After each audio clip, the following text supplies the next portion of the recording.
భారతదేశం అనగానే భారతదేశానికి ఒక ప్రత్యేకత ఉంది. భారతదేశంలో భార్యాభర్తల బంధానికి ఒక విలువ ఉంది, ఒక గుర్తింపు ఉంది, ఒక సంస్కారం ఉంది.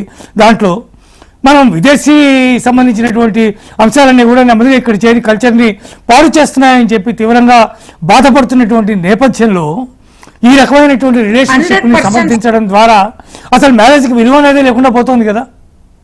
విలువ తీసేసిందే అనకూడదు, కానీ జరుగుతున్న ఈ జడ్జిమెంట్స్ ద్వారానే విలువ అనేది మెల్లమెల్లగా పోయి సింగిల్ పేరెంట్ అయిపోయారు. ఇప్పుడు అందరు సింగిల్ పేరెంట్స్ అయిపోయిందే కాకుండా ఒక పక్కన రాను వాళ్ళ పిల్లలు పుట్టారు అనుకోండి, లివింగ్ లో పిల్లలు పుట్టారు, వాళ్ళు లిజిటిమేట్ అందామా ఇలిజిటిమేట్ అందామా కోర్ట్ అంటది వాళ్ళు ఇద్దరు కలిసి ఉన్నప్పుడు లిజిటిమేట్, వాళ్ళకి పుట్టిన పిల్లలు. మీ మ్యారేజే యాక్సెప్ట్ కావట్లేదు, మీ ఇద్దరు విడిపోయి ఇద్దరు వేరే వాళ్ళ పెళ్లిళ్ళు చేసేసుకుంటారు. మళ్ళీ మీకు పుట్టిన పిల్లలు ఎక్కడికి దారి తీస్తున్నారు? మీరు లీగల్ ఆస్తులు ఒకటి చూడకండి, పిల్లల భవిష్యత్తు తోటి మన కల్చర్ ఎక్కడ పోతుంది అనేది కూడా చూడాల్సి వస్తుంది. రెండు కులాల మధ్య పుట్టినటువంటి పిల్లలకు సంబంధించి మ్యారేజ్లు కావడం చాలా కష్టంగా ఉంది. అసలు మీరు ఒక 5 years తర్వాత చూడండి, అసలు మ్యారేజ్ అనేది ఉండదు. మ్యారేజ్ ఉండదు. ఇప్పుడు 30 years తర్వాత చేసుకుందామని ఏదో అనుకుంటున్నారు. తర్వాత ప్రతి ఒక్కరు ఓన్లీ బికాస్ ఎందుకంటే సెక్షన్స్ అనేటివి ఒక్క సైడే ఉండడం అనేది కూడా మిస్యూజ్ ఆఫ్ సెక్షన్స్ అవుతున్నాయి.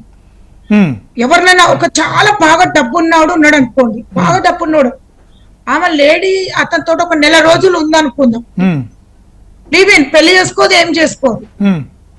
తర్వాత అతను నాకు dowry harassment case blackmail చేస్తాను, 498 అదే కదండి. అంటే నేను అమ్మాయి లేడీస్ అనట్లేదు, నేను ఓన్లీ 1% గురించి అంటున్నా. మళ్ళీ ఒక లేడీకి ఇట్లా అంటారు అనేసి అంటారు. నేను చెప్పేది ఓన్లీ 1% మిస్యూజ్ మాత్రం ఈ సెక్షన్ 100% అవుతుంది. ఎందుకు అంటే ఇదివరకు లివింగ్ లో ఉన్నాక కూడా రేప్ కేసెస్ టేకప్ చేశారు పోలీస్ వాళ్ళు. అస్సలు టేకప్ చేయద్దు, లివింగ్ లో ఉన్నప్పుడు రేప్ కిందకి రాదు. అవన్నీ కేసులు 5 years తిరిగినాక కొట్టేస్తారండి, ఏది కూడా జడ్జిమెంట్ రాదు. కానీ ఆ 5 years లోపట ఎంత మిస్యూజ్ అవుతుంది, అతను ఎంతో హ్యూమిలేట్ అవుతాడు. ఇప్పుడు పోక్సో కేసు కూడా ఎగ్జాంపుల్ చెప్తున్నా, అసలు మనకి డిబేట్ కావద్దు కానీ చెప్తున్నా. పోక్సో కేసులో 16-17 years తర్వాత వచ్చే వాళ్ళకి మెచ్యూరిటీ ఉంటుంది. వాళ్ళకి లవ్ చేసుకున్నాక వాళ్ళ క్యాస్ట్ డిఫరెంట్ ఉంటాయి. సపోజ్ అబ్బాయి క్యాస్ట్ కానీ అబ్బాయి లో క్యాడర్ ఉన్నప్పుడు మాత్రం తల్లిదండ్రులు పోయేసి పోలీస్ కేసు పెట్టేస్తున్నారు, పోక్సో కేసు కింద బుక్ చేస్తున్నారు. బట్ అక్కడ పోక్సో అర్థం ఏంటి అనే దానికి మిస్యూజ్ అక్కడ కూడా. అమ్మాయి అబ్బాయి లవ్ చేసుకుంటున్నప్పుడు మీకు ఫోన్ కాల్స్ ద్వారానో ఎక్కడి నుంచో మీకు తెలుస్తుంది. వాళ్ళు అమ్మాయి అబ్బాయి 16-17 years వెళ్ళిపోయి ఇంట్లో నుంచి పెళ్లి చేసుకున్నారు, అట్లా ఇట్లా ఉందంటే మీరు కేసు పెట్టినా ఒక అర్థం ఉంది. లేదా ఒక స్కూల్లోనో కానీ ఎక్కడ డ్రైవరు ఇంకెవరైనా మిస్యూజ్ పిల్లల్ని చేసిందంటే 100% పోక్సో పడుతుంది. అది వేరు.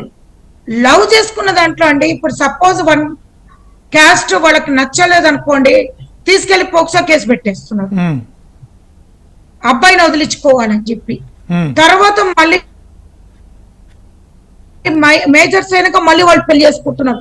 పోక్సో కేసు పెట్టిన అర్థం ఏంటి అంటే మేము ప్రాక్టికల్ గా మేము ఎండ్ ఆఫ్ ద డే మీరు చూసేది ఎక్కడ చూస్తారు తెలుసా అండి? ఇవాళ జడ్జిమెంట్ వచ్చింది, ఓకే లివ్-ఇన్ లో ఉంటే లేడీస్ పెడతారు అనేది ఒక జడ్జిమెంట్ వచ్చింది. ఎవరన్నా లివ్-ఇన్ ఆపుతున్నారా అండి? ఆపరు. డౌరీ హెరాస్మెంట్ కేసు ఉందని తెలుసు, కొన్ని డౌరీ అనేది తీసుకోకుండా ఉంటున్నారా? తీసుకుంటున్నారు. భార్యను కొడతా కేసు అవుతుందని తెలుసు, అయినా కొడుతున్నారు, కేసు అవుతుందని తెలుసు. పోనీ ఇవన్నీ ఎండ్ ఆఫ్ ద డే మనకి జడ్జిమెంట్ వచ్చేంత వరకు ఉంటాయంటే ఒక్క కేసు ఉండట్లేదండి.